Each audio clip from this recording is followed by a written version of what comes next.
So guys, this is the most interesting looking bike I've ever received on this channel. This is the Aniioki A8 Pro Max dual motor, but it's the 2025 edition.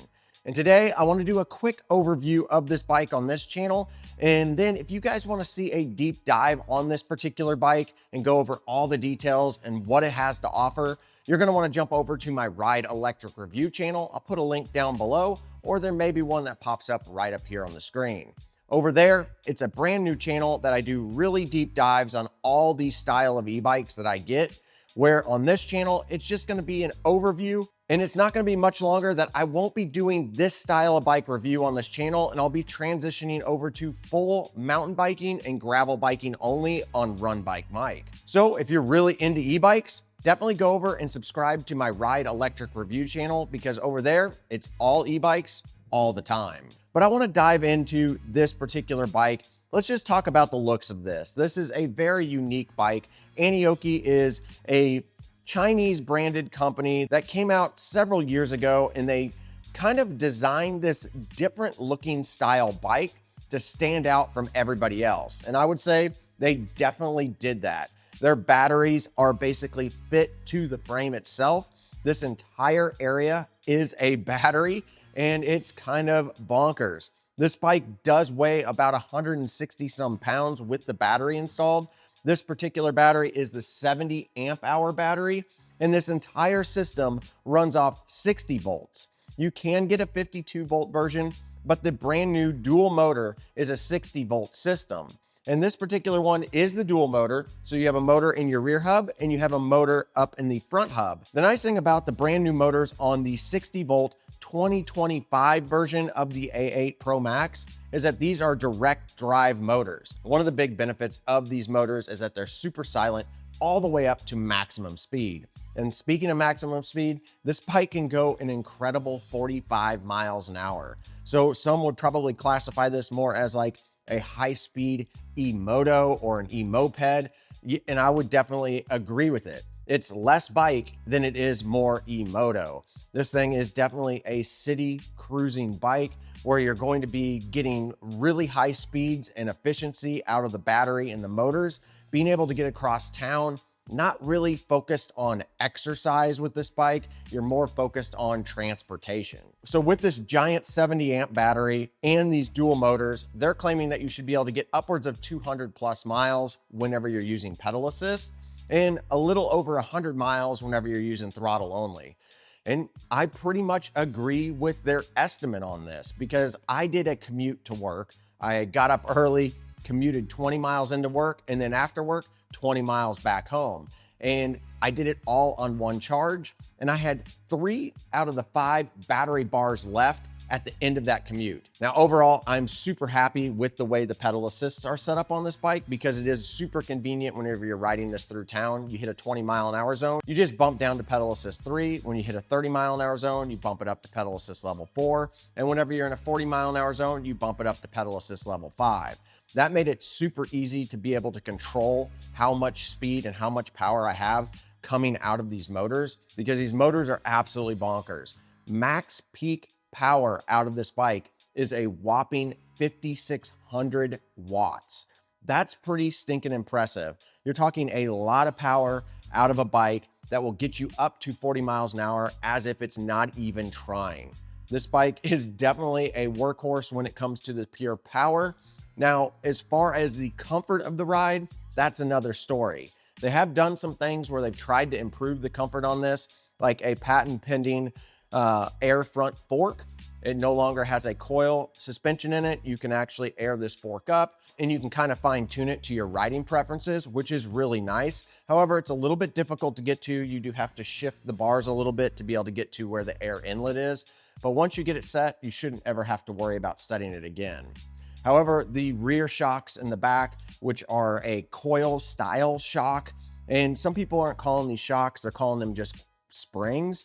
And I haven't verified if these are actually any form of a damper or if they're just a guide for the spring. If it is just a guide for the spring, you're not gonna have a lot of real comfort adjustment. You're just gonna be able to kind of thread this down or thread this up, compressing or uncompressing the spring just a little bit based off of your rider weight.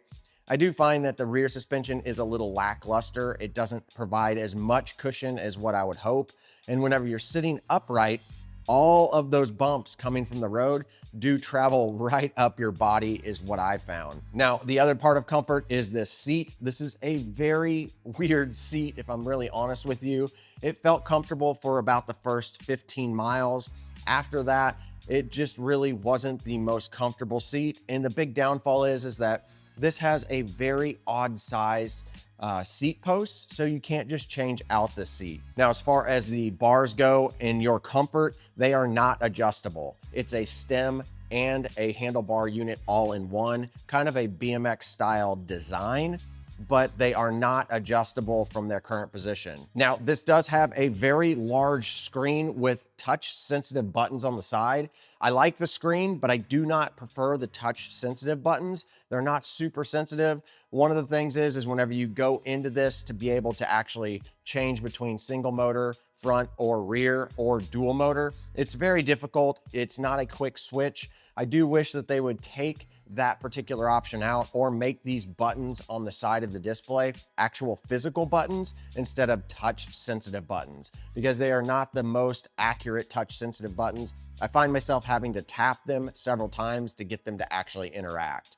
But overall, the screen display is really nice and big, displays all the metrics that I would ever want on an e-bike. You do have a full twist throttle over here, so it resembles more of like what a motorcycle would.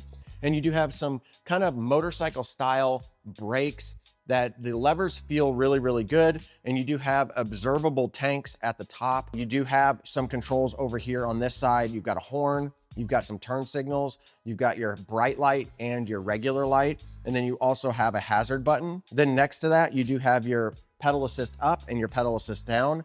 This bike does have a power button up here, but that power button doesn't function. You will have to use the key fobs that come with this to be able to turn this on.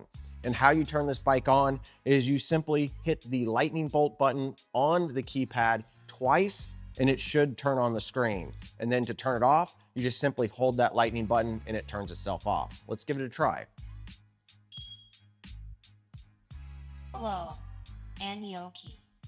And there you go. The bike actually talks to you, which I do find somewhat annoying, to be honest with you, as whenever you're out in public and you go to turn this on, it beeps really loud, attracting attention, and then it talks to you as if it's some sort of robot. And I wish that you could turn that off in the menu system, but I didn't find anything in the menu to be able to turn that off. Now, as far as the wheels and tires on this, these are 20-inch wheels on the A8 Pro Max, and they do have these kind of newer, more moto style tires on them, more street style motorcycle type tires. Now, the brakes on this bike are a patent pending brake that Aniioki basically designed. They resemble more of a motorcycle brake. You have a dual 300mm disc setup on the front, and then you have a single 300mm setup on the back.